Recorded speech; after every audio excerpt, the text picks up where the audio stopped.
Hello, welcome to Wisdom Work, and I'm Quanita Robertson, your host. And today we're lucky enough to have Alton Fitzgerald White, who some of you may know was the longest running Mufasa in The Lion King on Broadway. He's done lots of other stuff, but the reason that I really wanted to invite him to this space is because I just think he's an amazing person. And I'm one that gets to meet a lot of people and work in a lot of places. And he inspires me. And not many people that I meet in this way am I really just inspired by the way they live their life, not necessarily just the life that they live. So welcome, Alton. I'm glad to have you here. And Glad to be here. I just want to invite you first to just say a couple words about, where are you in your life right now, that whatever you want to share. I want to give you a little space to do that. Okay, well, thank you, Quanita, for having me, and thank you for pronouncing my name correctly. You said Alton, not Alton. People always want to say Alton, really formal, but I'm from good old Cincinnati, good Yeah. old Western Alton. So Yeah. thank you for that. I am in the best part of my life, I feel. I'm one of those who I don't quite understand, but have compassion for people. Like when I ask them how old they are, they have issues with it. Well, I don't tell people. And I'm like, but you're still here. And I'm like, okay, I don't get too deep into it, but for me, every year has gotten better and richer. Um, and not just materially, but spiritually, Yeah. in terms of more and more things that I know for sure, based on my experience, based on my constitution. The more I mature, the less I hear other voices Yeah. telling me what I should be doing or where I should be in my life. And I hear my own voice. I hear my soul saying, "No, you get to define what success is for you, whether it's your lifestyle, whether it's your career, anything." Yeah. So for me, every year gets richer. I'm going to be 59 in less than a month, and I cannot wait Yeah. because every year gets richer and better and deeper, and for me, simpler. Hmm. And the more mature I become, the less things I want, the less complications I want, the less drama I want. Yeah. Um, yeah, so I'm in a really, really good place. Yeah. Before we went on air, I was telling you I just came from I practice hot yoga, which is tough. Yeah. It's a tough practice being in a room that's 105 degrees, balancing, but at the same time, balance is key. To me, that's one of the keys to life. Balancing disappointments with joy, balancing success with taking time off so that you can smell the roses. Yeah. And Bikram hot yoga is one of those, is the one practice that the whole practice is you in a room looking at yourself in the mirror and making peace with what you see and being Mhm. patient with what you see. And yeah, so I'm in a great place. I'm feeling good today. Ran here from Yeah. class to get here on time to be with you. So I'm in a great place to be open and share. Yeah. I love what you said about age. I'll be 52 this year, and one of the things I always say is I You want credit for kids, every you year. children, Yeah. I think I you want credit for youngins. every year. Like and yes, I think it gets simpler. That doesn't mean Mhm. it's always easy. Right. But it does get simpler as you get, as I found as I get older, Hmm. I'm clear about what works and what doesn't work. I'm clear about who I am. Hmm. And so that makes my yeses and my nos clear. Yeah, it's like if I so you agree with me about defining what everything means to you. I mean, Yeah. I think we need our guides, we need our teachers, our parents to Yes. tell us what to do at a certain point. But I Yeah. think many adults forget that you always have choices. Yes. That what your parents taught you is one thing, but life is going to teach you a whole other sets of things, and you get that much more to choose from. Yeah. I think a lot of people get intimidated by the responsibility. Hmm. That's why people fall into groups and religions and organize things like that, because some people can't. Maybe they're not ready to handle the responsibility of making their own choices. But I think there's a price you pay for that. Yes. But I think the reward for taking that road less traveled, so to speak, and defining it for yourself is so rich and leaves you Yeah. with so many more options and surprises, Yes. wonderful surprises. Yeah, I often say that, in a time where we talk so much about, what's your truth and what's my truth, I think all of our task is to include as many truths in our assessment of what is true for us. For us as So, individuals. yes. Yeah. Yep. And so, like, we have access, but it's like we can see part of the picture, but we Mhm. can't see all of it. And so as we mature, we're able to hold and consider other perspectives in our assessment of what's true and then therefore what's best for us. Yes. Yeah. Yeah. Yeah. Based on your life, not based Yeah. on anybody who looks like you, based on you as an individual. Yes, definitely. Yeah. Yeah. That to me is some of what freedom is, right? Mhm. And Yeah. I mean, it's a courageous act. It takes a lot of courage and strength Yeah. of character to do it. But yeah, the rewards are so wonderful. Yeah. I want to share your book with people. It's My Pride. And first of all, I have the hard copy and I listened to the audio version of it. So I loved hearing you read it. To tell you Thank you. thank you, thank you, thank you. My Um, pleasure. I love a couple of things. One of the things I'll name is that you wrote this as the Black man that you are, with the Mhm. experiences that you've had. Mhm. And I felt such honesty and openness in your sharing. Thank you. And I know that's not always easy to do. The book that I wrote, The Underground Railroad, where I share a lot of my stories, Mhm. um, to let people in that way, I think it can be challenging and such a gift. Mhm. There's Yeah. some lessons that you talked about learning in this book. Um, can you share just a couple of them with us that you want to highlight here? Sure. First, if you don't mind, I'd like to say the full title Oh, of the book. yes, yes, My Pride, Mastering Life's Daily Performance. yes, Because I think wherever we are in our lives, we're all doing the best we can. And anything we're working toward takes a daily recommitment and recommitment and recommitment. It's like not like you decide, okay, I'm going to be this now, I'm going to do this now, and it's it. yes, Every time you wake up, you got to go, okay, I'm going to be this again, so and so and so. And then the next day, it takes that consistent commitment to make something happen. Yet at the same time, having compassion for ourselves that we are doing the best we can in the moment, going toward whatever we're reaching toward. yes. In terms of lessons, man, there's so many lessons. I don't even know where to start. Um, I guess the biggest lesson I learned, and I'm grateful for, being a kid who grew up in the projects of Cincinnati, youngest of 7 kids, alcoholic father, the only other person in the house who looked like me, Mhm. who seemed to reject me, which felt like rejection. But then once I got older, realizing that alcohol is a disease Yeah. and that as personal as things felt as a kid, a lot of it wasn't personal. Mhm. But as a kid, I needed a father. I needed that guidance. So I had to kind of I got it from my sisters and my mother, and I kind of defined manhood for myself and dealt with lots of challenges, lots of different kinds of abuses. Um, and one thing one of the major things that I'm really grateful for is that I seem to have come into this lifetime with a kind of resilience and an optimism that I didn't even have the words to describe as a kid. Mhm. So no matter what I was going through, and also being painfully shy, like the kind of kid who was, I was my last name was White. I was in the back of the class with the other kids whose names were near the end of the alphabet, and I'd have the right answer, but be afraid to raise my hand to give it Mhm. because I don't want to draw attention to myself because I'd be teased and bullied. Oh, you think you're this, you think you're that. So I keep it to myself, and thank God I had teachers to go, no, Alton, what is it? You know this. So I was that kind of shy. But somehow I had a kind of resilience to know that everything was going to be okay, Mhm. through my fantasies, through this gut feeling that going against the grain was going to lead me to where I wanted to be. Mhm. As a kid, we want to be a part of a group. We want to belong. I didn't belong. I was a smart kid and living in the projects. I was mannerable because I was raised by mostly women. So I please and thank you. I learned to speak well because TV was one of my teachers. I didn't have a lot of friends to play with in my neighborhood. So thank God for my imagination and television. I learned how to speak well.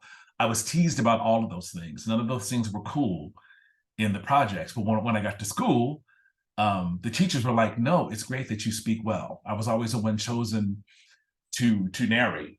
When we do the school plays and elementary, and I want to be the little piggy, and it's like, no, Alton, you're going to narrate. And I felt like rejection. I was like, man, but am I not talented? Do I not have what it takes to just even say a few lines on stage? Looking back on it, I'm grateful that my teachers don't recognize, Alton, you speak well. No, this is a good thing. This is a good part. But I was teased about that too. You think you're smart. I was a teacher's pet.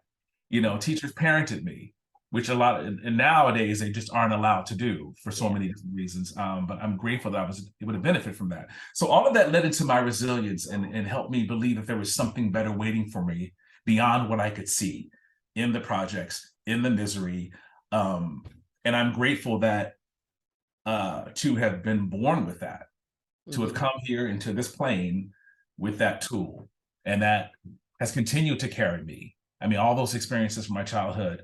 I mean, the great thing, sometimes it's painful to look back, but there's yin and yang in everything, right? Yes. Sometimes it's painful to go back, but there are also lessons to learn to go, wow, I'm not there anymore. Yeah. And if I survived that as a kid, then there's nothing that can hold me down as an adult with what I've learned since then.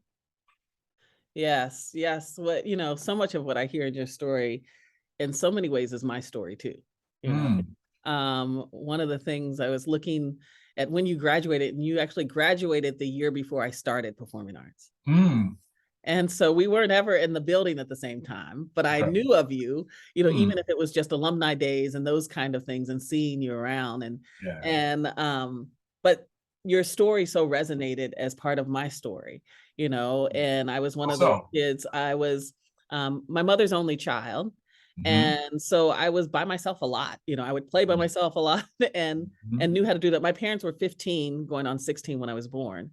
Wow. And so, I had very young parents. So when I was old enough to be home by myself, I was home by myself a lot.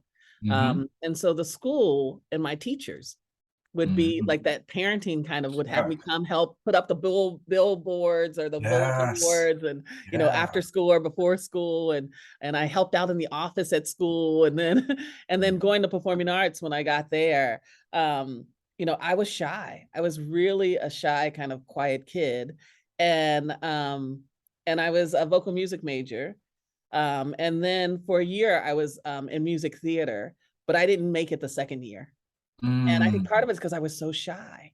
I couldn't step up. And then in classrooms, I was smart, but I didn't know then I was dyslexic. And so I struggled in class. Okay. And so that made me feel too, that kind of, withdrawn.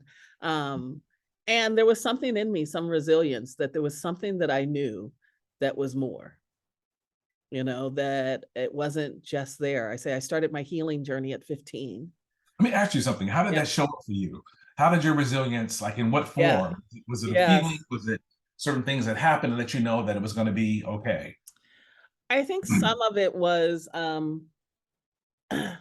well, my abuse came out early. I'm an incest survivor. My stepfather, actually, and my mother became Jehovah's Witnesses, and he confessed to her.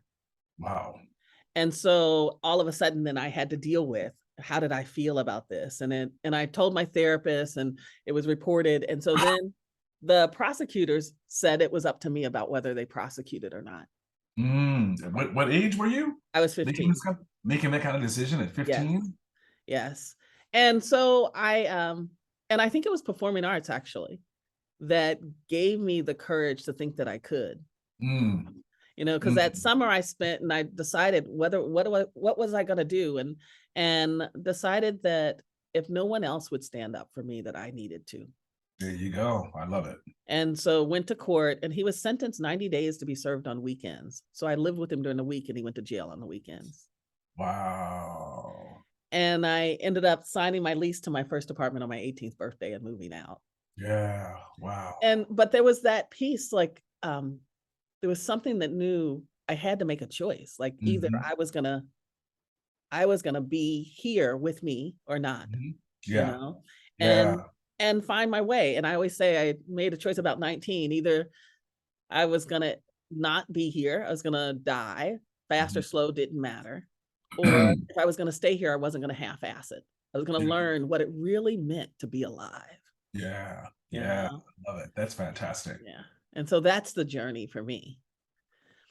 You What a know, what a what a what a liftoff, what a springboard. You know, yeah, I mean, because you can see it. Some people, and it's, compassion for those who do this can get stuck in that kind of, and the tragedy of it. yeah, yeah, But for you to take ownership and make that kind of choice and be an advocate for yourself at that age is like, that's pretty tremendous. yeah. Well, like I said, I think part of it too was I was in a community that at Mm. performing arts, often they treated us like we could do anything. Yeah, I And agree so with that. Yes, I so there totally was agree. that part of me that felt like I could, even Yeah, that, you know? yeah, Yeah, yeah. yeah. Performing arts, I mean, school teacher saved my life. School saved my life. Before I went, after went to Douglas Elementary in Walnut Hills, and I was with the same kids in my neighborhood who bullied me and teased me because my father, would come down the street staggering. I couldn't get a break. Um, and then I got a chance to go to People's Junior High in Hyde Park and be with smart kids. So like suddenly all the things I was teased about, oh, you talk funny, you talk white, so and so, I was being welcomed for. Like my first year at People's, I was voted onto. I was in the honor society. I was voted onto student council. I was chosen as one of 2 students in the entire school to pick a new vice principal. Like, so suddenly all these things I've been teased about all my life were suddenly like I was being praised for. Hmm. And it was like, so I started to develop my academics and I'd have shame about being a smart kid. And then going to performing arts, I developed my personality. It helped me to break my shyness because suddenly there were other kids who were creative, who used their imagination, who were dramatic, Yeah, who saw things, in a big way. And I love that you just reminded me of that it was a different kind of community that made us feel like we could do anything. yes. It was all about being an advocate for yourself, Hmm. being surrounded by so many like-minded, talented kids, but also the competition. Yeah, Knowing that, yeah, if you want to hang in there, you better get over that shyness. You yes, better learn to, you better find a way to make it happen because someone else will get that slot in a really healthy way. yes. Yeah, thank you for that reminder. You're Yeah. welcome.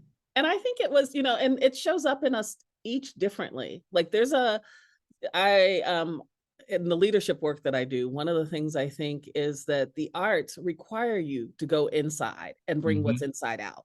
So I Yeah. said we at Performing Arts got to bear witness to each other's hearts on a Yeah. daily basis, Yeah. and that changes you and it Yeah. changes how you show up in spaces. Hmm. And even though, I talk about not being able to get over my shyness in some places at Performing Arts, I use what I learned there in the work that I do every day. You Hmm. know, I Yeah. was actually at one point I was in Brazil and I was doing the keynote for the National Diversity Conference in Brazil and I hosted about 10 circles in 2 weeks and one Mm. standing in Sabará in the Capitol building. And the vice mayor there welcomed me in and said that this is your home. And what I said to him in the moment was, I said, how wonderful to be so graciously received, knowing that in the 1700s, the people who built this building, the only difference between them and my ancestors is which boat they got on, Mm. you Yeah. know? Yeah. And we went from there to an orphanage, and I was doing a circle with a group of kids. And I remember coming back and sending a message to a couple of our teachers, Mr. Stahl, and I think it was Miss Yanka. It was a couple of them, and I just thanked them. I Yeah. thanked them for instilling in me the ability to move so seamlessly from one Mhm. community to the next to the Yeah. next and Mhm. feel like I can be there and not like I fit in, Mhm. you know? Yeah. Yeah, Yeah. Yeah. That's beautiful. yeah. That's really, really beautiful. What are some of the things that you're finding that are challenging you now? It's interesting. That's a great question. Learning what to do with free time. That is really like one of my biggest challenges. I'm so used to being, um, I love being productive. I love feeling like I've accomplished something, big or small. Um, Finding that balance. It's funny. I just posted something on social media yesterday. Balance is key, Yeah. and that's something I'm constantly working on. And I have very few days where I do nothing, Mhm. I like being productive, but I'm realizing that I've got to find a way to create that balance. Mhm. I'm getting better at it. I'll give you a perfect example. And I mean, like, balance needs to happen whether life is going really, really well or life is being challenging. Yes. Give you an example. A couple of weeks ago, I did a show here in New York, my first nightclub act in New York in about 10 years.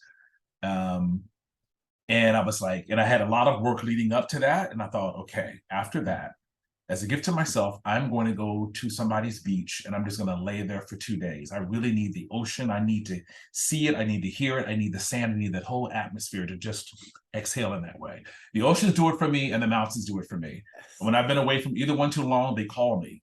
Yeah. So I was like, I need some ocean. And I had everything set.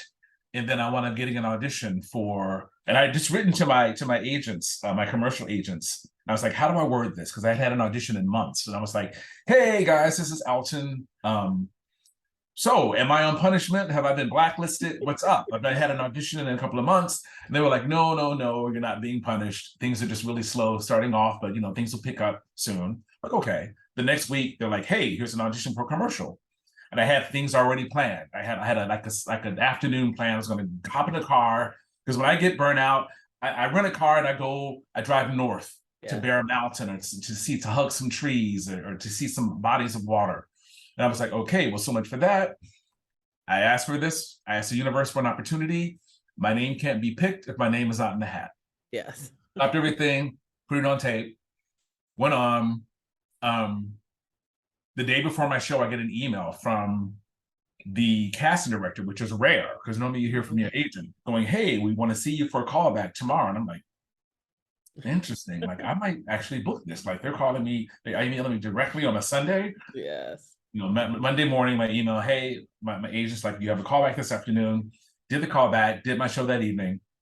The next morning I woke up, you booked the job. But it would have been the same days, of course, that I was going to take my vacation. Yeah. And it was like, okay, well, I want to make this commercial happen. So we did it. But I said, I found out the shooting dates and I said, okay, I'll be working on Wednesday, Thursday, Friday, Monday morning. I'm canceling anything I planned. I am out of here. I'm going to take this break because I was starting to feel that this is great. I'm getting what I asked for, but I've got to balance it out with something. I'm not saying that it's too much because, I believe in the abundance, but I've got to find a way to detach, to really see the beauty, to be able to smell these roses and come back with a different attitude and a different level of gratitude. My agents were like, no, you can't leave. We got this plan. I said, I am sorry. Yeah. I will see you. I'll be back Wednesday afternoon. That's it. Yes. And I took that time. I was glad I did. And by the time I came back, it's like, it felt good. Now, there have been times I pushed through, gone, okay, well, I'll just take the break another time. And then another time could be the next year. Yeah. I've learned, like, no, that's what keeps me balanced. Yeah. And in the past, I would have done that and felt guilty, like, oh man, I might have missed out on something. You don't miss out on anything that's meant for you. Yes. I was there. That's part of the work. The faith and the trust. Yes. That what's for you will find you and will wait for you. Yes. So yeah, that's just an example of, trying to find a balance. Like, okay. And because when I don't do that, I can easily become resentful about things I ask, about getting things that I ask. Yes. So it's like to try to keep all that balance. And we know as individuals when we reach that point. Yes. And I've learned to not ignore it because when I ignore it, that's when something really terrible happens. I lose my voice, I get sick or something, I trip and fall in some kind of crazy way. It's like, nope, I want to stay present with myself. I've got to stay balanced. So that is something that I'm challenged with, but I'm learning. Yeah. I'm staying courageous. I'm learning to reward myself for the effort. The different levels. Yes. Of being thankful and being courageous and all that. Yes, and tending to yourself, right? And because the yoga is one way you do that. The taking time off, there's lots of different layers of that we do. Cooking for myself, there are many times I go, yeah, I'm going to treat myself. I'm going to go out and take myself to a nice meal. And you've seen on Facebook, I love to eat. I'm very much a foodie. But now it's been great because it's like, yeah, I'll give myself the option. Then go, you know what? Maybe I'll do like like a hybrid version. I'll go to a Yeah. great gourmet shop and get something that's sort of prepared, and I'll bring it home and doctor it up. Yes. And Yeah. then and that's a meditation for me to go, okay, what can I do with this to make it better, to Yeah. personalize? And then I taste it and go, oh my God, look at this. I present it to myself beautifully, like I would in a restaurant. Those are ways of nurturing myself and keeping myself balanced. Yes. I Yeah. notice when I'm not traveling as much, I love that I get to have fresh fruits and vegetables in my house because they don't go bad by the time I'm back, right? When I'm not traveling a lot. And so taking advantage of like the cooking for myself during those Mhm. times and, instead of when I'm traveling. Right. I love that. I love these pieces about especially well, I won't say especially because I think all of us are in this culture that has us go, go, go, go, go. And I actually think it's a form of violence. Wow. I Yeah. think, you Yeah. know, Yeah. Self-inflicted. Yeah. yes. And And self-inflicted and, heavily influenced by outside of forces. course, yes, Yeah. because we're told that's normal, right? You go, go, go, go, go. Yeah. Yeah. And but we each have different even body rhythms. Hmm. Like of what time of the day is more of a power time for you than, Yeah. than others. And so, and there's cycles of things, that we Hmm. go through and feel, and to be able to allow ourselves to kind of move at the pace of nature. Yeah. It's Um, challenging to not go into automatic. yes, That takes courage. That in itself takes courage to go, no, let me be mindful of where I am. yes, Easily go zip, zip, zip, zip, zip, but like, no, let me really be present. yes, And which also like means like, let me know when, okay, I need to take a break. Let me yeah, step back and then come back to it with a fresh thought. All of that takes courage, because you're right. Those yeah, outside forces are like, no, sleep, rest. yeah, Are you kidding me? yes. You should be doing it all. When life is abundant, sometimes we have to say no to good things. Yeah, So it's not just saying no to bad things, right? yeah, yeah. It's like for other good things, it might be the other good thing is rest, or the other good Mhm. thing is vacation, or the other good thing is, but that choice. How have you seen one of the things I like about this podcast, or why I've decided to do this particular one, is that it's focused on people who have integrated their spiritual lives with their work lives. How has that shown up for you? It's shown up for me in that I don't really follow anything organized anymore. That I that the energy of things has become more important. I'm blessed to live in Harlem, and I have a beautiful tree right in front of my home that I know feeds me, that I know advises me. I am very connected to nature, so I see spirit in everything. I see spirit in when I lock eyes with someone, a stranger on the train, and we smile at each other or not. I go, wow, there's a connection. There's something on a deep level. We see each other, or maybe we remember each other. That's where I get mine. I get my messages. I mean, the more open I am, the more I get it every day, and from different kinds of ways. And I do take that into my work, Mhm. and it's helped me as an actor, in a field where rejection is very, very high, where it's hard to not take things personally. Um,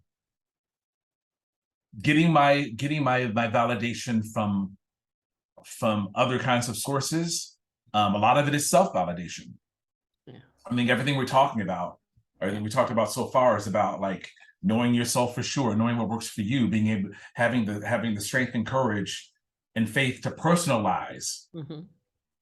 what things mean to you, while at the same time finding a balance of getting along with other people, Yes. because we all do need Yes. community. So the more I do that, the more it gives me confidence to show up as who I feel I am, Mhm. and fight off, not fight off, I don't like that word fight, but what's the word, because words are important, to not be infected Mhm. as easily by other people's expectations or perceptions of me as a man, as a Black man, as an actor, um, as a successful actor, because that's a whole other thing. But people see your life, especially with social media, and they think they know you. Yeah. And but knowing who I am, and having good friends who know who I really am outside of Yes. what I do, who know my Yeah. heart, who know my intentions, who Yeah. know what's important to me. all those things. I feel like the more, again, we were talking earlier about the beauty of defining yourself for yourself is that when somebody challenges your character, you don't even argue. You go, wow, interesting. That's how you see it. I'm not even going to argue with you because you have no idea. Yeah. And I have nothing to defend because you don't know what you're talking about. Yes. It's Yeah. based on your perception. But if you don't know yourself, I was younger, of course, on the journey to getting to where I am now. You start defending yourself. No, I did this and I meant that, so and so and so. Okay, I'm not going to argue with you. Yes. Whether it's a conflict, whether it's, if you know your intentions Mm-hmm. and you and your higher power, whatever that means for you, however you define it, knows your intentions, that's all the validation you really need. The rest will eventually play out. Yeah. That's just the yin and yang of life. I saw you here recently. You had come into town, and we were at a memorial service for former David teacher David Stoll. Stoll. Yeah. Yes. And I remember we ran into each other right before I was going into the building, and You're the first person I saw right after park. Yeah. Yes. And I said something to you about, how you're such an inspiration to me. And one of the things you said was, oh, well, we're all just trying to figure it out or whatever. We're all reflections for each other. Yeah. Yep. And what I actually, that kind of spurred me and encouraged me to invite you onto this podcast, because I know so often when we're in these particular places, people will hold us like on this pedestal, like we're not human in some ways. Yep. And I wanted you to know that that's not what I was doing with you. That when I reach out and say that I'm inspired by you, that it comes from a different place. I believe that. It comes from this place of knowing that we're all trying to find our way. And that let me tell you, Quanita, like I'm asked to do these all the time. And most times I go, no, I just don't. I'm just busy. When you asked, I was like, okay. Energetically, it was like, yeah, something I need to do. And then I started getting busy. And then something said, reach out to her, because I'm about to really do I'm about to go into like overdrive. I'm directing for the first time, something big and starring in it at the same time. There's a lot happening in the next few weeks. I was like, do it now. And again, it's not out of obligation. It's pure intuitive energy. Yeah. So I hear you. I believe you when you say that. And I am here because you didn't even have to say that. Yes. Yeah. Thank you. Thank you. And there's a way in which our culture is such an adolescent adult culture. And so for me, I think it's important for people to experience what I call grown-ass men. And I think there's a way in which, and it's part of what you've been speaking about, a way in which when we're grown-ass people, we take responsibility for ourselves. We are more likely to ask the question of, why is this happening for me, instead of why is this happening to me? Right. And so we get very different answers. And I just, and I wanted to have a conversation with you, because I do watch you, and I do pay attention to how generous you are. Thank you. And that's something that inspires me, because I want to be more generous in my relationships with people. I have a cousin, his name is Davin, and he's a musician. And I just love that he has healthy masculine in him, and he's so generous. And I was telling him I have a little bit of our granny Eloise in me. So I can like get snappy real quick sometimes, and just learning to slow down myself and to know that it's all between me and the divine. Yes. Yeah. You're divine. Yes. Yes. Not anybody else. Is not anybody who says it, but this is what it is. No, you're what it means to you. Because the divine is big enough to be specifically for you in the ways that you need, and specifically for me in the ways that I need. Exactly. And so, and part of my work, even in working, I do a leadership rites of passage cohort for adults, a 16-month journey. And one of the things that I say to them is, it's not about them being more like me. It's about how to support them in finding themselves. Yeah. And that we can do that. We always do it in community. Our wounds happen in community, so the healing has to happen in that way. Yeah. Yeah. I love what you said about the divine.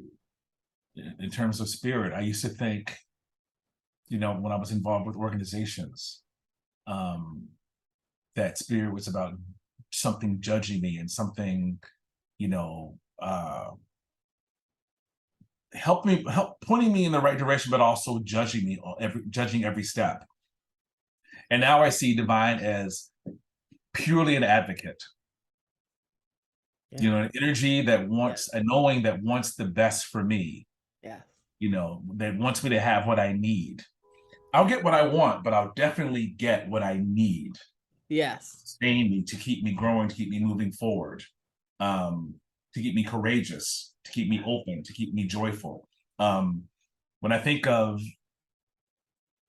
happiness, I think of something temporary, something comes and goes. When I think of joy, I think of something that's at my foundation that I can continue to feed. Yeah. So that when I have the challenges, I can tap back into the joy and go, yeah, you know, for the most part, things are friggin' fantastic. Yeah. Yeah, there's this and that, but at the foundation, oh, there's so much comfort to just kind of lay and rest in when I need to.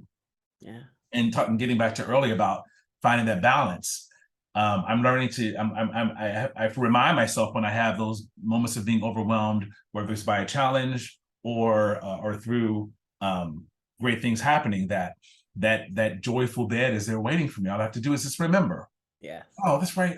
Okay, yeah, okay. I'm not gonna miss anything if I just lay here. I'm not gonna miss anything if I just take a day off or take a couple of days. I'm not gonna miss anything. Yeah. Yeah. It'll be right there. And the Yeah. people who try to project guilt or whatever onto me, they will be fine. Yes. I always say the work is kind, it'll wait, it'll sit on my desk until I get to it, and grown people can take care of themselves. Grown people will be okay. Yeah. Yes. Yeah. Yes, yes. So, as we come to a close here, is there something that you wanna share that I haven't asked you? Well, I'd like to share that I'm about to do something that is very, very important to me. I'm doing a benefit concert in Cincinnati at my high school, performing arts on Friday, April 14th, 4 days after my birthday. Yeah. Um, Aries. Yeah. Aries love being Aries. What can I say? At the school at 7 o'clock. I think it's 7 or maybe 6. Anyway, I'll send you a I'll flyer. post the information. I've seen it, and I'll make sure that we add that. And that is something that's very important to me. I'm at a place in my life where I've been thinking a lot about legacy, Mhm. and not in terms of like, not just. I mean, I'll admit I do want my name to Yeah. carry on, but I do mainly like, what do I want to do with my resources? I've worked very hard my entire life. My resources. I don't have any children. I have lots of young people that I mentor who are like kids to me. But what kind of legacy do I want to leave? And one of them is a scholarship fund. Mhm. So I started a scholarship fund years ago when I came through Cincinnati as Mufasa the Lion King back in 2002. The first time we came through Cincinnati, I did a show at the old building and established a scholarship there. And then I'm fading away because management changed, and then the new Yeah. school was built. And this one I'm calling the Alton Fitzgerald White Scholarship Fund. It's something that I've already funded. Beautiful. So it's already like some students will already benefit for years, but this is something that I want other people to contribute to if they like. Because when I announced it, many folks were like, "Oh, how can I contribute?" I thought, "Oh, wow, that's great. This is something that people who just want to Yeah. give and share can do." So I'm doing a big concert to kick it off the 14th. I'm doing it because I can do it, but I'm also doing it because when I was at Performing Arts, I grew up in the projects. I always wanted to play the violin as a kid, but I knew not to even ask my parents because it simply was not, we couldn't afford it. It would have been like, you want to what? I just knew, don't even ask. This is not even an option. But falling in love with singing at Performing Arts, someone came to me and said, "Hey, would you like private voice lessons?" And I was like, Yeah. "Yeah, but don't worry about but. Yes. They'll be free for you." And that made all the difference in my confidence as a singer, as a shy kid who loved to sing, who didn't know that I could sing, but loved the sensation of singing. Yeah. It gave me a different kind of knowing, a different kind of confidence. And I want to provide that for some students who are passionate about the arts, passionate about expressing themselves in that way, to let them know, hey, if you got the passion, we'll help you from there. Yeah. So that's very, very important to me, and something that I'm looking very forward to. Something else, other news I love to share is one of my favorite roles I've ever done was Cole House Walker Jr. in Ragtime. I got to do open the national tour. I actually did in Toronto with the original company for 8 months, and then as Cole House, and then opened the national tour, and then closed the original company on Broadway, and got to be on the show poster, which is one of my all-time dreams come true. I get a chance to sing the role again for the first time in 25 years with the Boston Pops. I'm singing with them in May at the Boston Pops. I'm singing with them. I'm going to be a part of the big 4th of July celebration, which is being televised. And I'm singing the role at Tanglewood, a gorgeous theater, outdoor theater outside in Massachusetts. And I'm going to be performing it with the Cincinnati Pops. Yeah. And I'm also directing that production. Oh, wonderful. So there's a lot going on. I feel like it's going to be a great time to celebrate being a Cincinnatian this year. Yes. Being my concert, being back at the school, being back with the Cincinnati Opera. It's going to be just Cincinnati Opera. I keep saying Cincinnati Opera. CSO. Yes, the pop. Cincinnati Symphony. Yes, Cincinnati Pop. So those are great things I'm really looking forward to. Anyone, I hope that you all will come to my benefit concert. And if not, you can contribute. Yes. You know, the same page where you fill out to buy a ticket, at the very bottom of that page is where you can donate, and no donation is too small. Yeah. I so love that you're doing the benefit concert. There's a friend of mine who says this, and I say it to the people I work with, I'm gifting this through you, not to you. Yeah. Oh, I like that. And so that's what it reminded me of when you said someone did it for you. Yes. They're gifting it through you. Absolutely. You know, and that the way that I repay my elders is often by helping someone else. It's not necessarily to do it for them. Yeah, right. Yeah, pay it forward. Yeah. Yes. So I definitely will include that information so people can find you. Thank you. Rick Hand, who was a former student and now teaches there. He played for my first concert 20 years ago when I came through Blind King. You'll be playing for me again. We're actually going to be on the morning show on Channel 12. Oh, beautiful. Next Friday. I'm flying in next weekend to start rehearsals with him. We're going to do that morning show on Friday, then checking on my mama. I'm a mama's boy. Yes, yes. I know I keep trying to get invited to one of those dinners. She could. Oh, well, you know what's great is that now I cook for her. Oh, that's wonderful. Which I love. Like, I love spoiling her, baking for her, cooking for her. So I'm already thinking out the menu that I want to, do for her while I'm home next weekend. How lovely. How lovely. Thank you. Well, thank you very much. Also, my book. If anybody's interested in purchasing my book, go to the best place to get it. You can get it on Amazon, but if you go to my website, altonfitzgeraldwhite.com, you can get a signed copy. Nice. I'll personalize it. Yeah. And I will send it. The postage is already included. The postage is on me. All you'll be paying for is the price of the book. That's altonfitzgeraldwhite.com to get the book. I have the audio book, which I gratefully read. It's interesting. I've read other authors' books before, so it was surreal to get to read my own book. And I also have a CD, a Disney My Way CD, of great Disney tunes that I helped to rearrange and finance myself. I've actually got the rights from Disney to do the CD. So all those things get found at altonfitzgeraldwhite.com. I'll sign them, send them to you for you, or gifts for someone you love. It's all available. Well, and we'll continue to look out for things that you're doing. And look, I'm on social media, Alton Fitzgerald White fan club, Alton2459 at Instagram. I post a lot of things. I'm not one of those who likes to list what I'm doing. I just go, it's all online. And I also like to post positive things to just remind us that we're all, as I said to you when I saw you a few weeks ago, we're all examples for each other. Yes. Yeah. So thank you for your time. My pleasure. Thank you for inviting me. You're so welcome. And until next time. Yes, and there will be a next time. Yes.